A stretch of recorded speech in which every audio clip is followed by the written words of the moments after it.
where I come from in my tribe, and I know in many African communities, when you do something very well, they say, you have done it like a white man. When you arrive on time, they say, he has arrived like a white man. When you speak well, they say, you spoke like a white man. When you dress well, you dress like a white man. When you go to a beautiful place in Africa, you say, it does not look like Africa, as if Africans are incapable of doing the right things. And I'm telling us that until the day that we exercise the ghost of low self-esteem, Africa is going nowhere.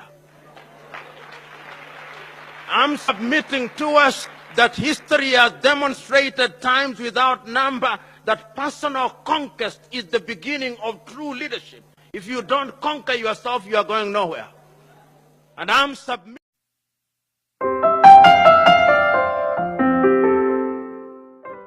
People to travel. Prof, earlier on you talked about properly educated. Correct. Do you think the education system as it is in Africa generally, is it failing young people?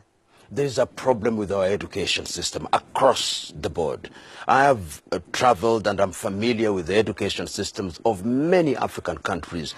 And what has happened over the years is that we have acquired obsession with degrees, but we don't ask ourselves what is the content of the degrees that we are issuing. If you permit me, yes, many African countries say that agriculture is the backbone of our economy.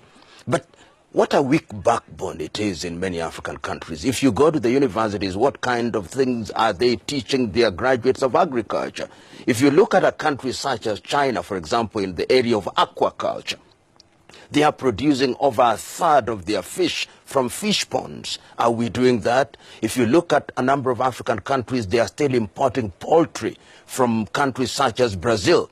And I'm submitting to us that in every sector, whether it is in agriculture, whether it's in engineering, we must look at the content of what we are doing so that we are able to produce young men and women who are innovators and inventors, and we become manufacturers, and value addition becomes our forte. If I may, you are saying in other words, the way our education is must talk to our economic needs, must talk to what we say about our country. Let's use the example of agriculture. Yes. If at all agriculture is the backbone, then the education system must talk to this backbone. You put it so well.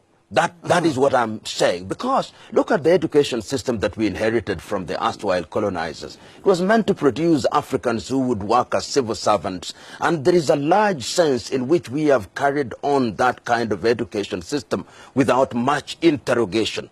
Going forward, we must ask ourselves at the University of Botswana, how many patents have you acquired in any given year in terms of creation, if it is food science technology?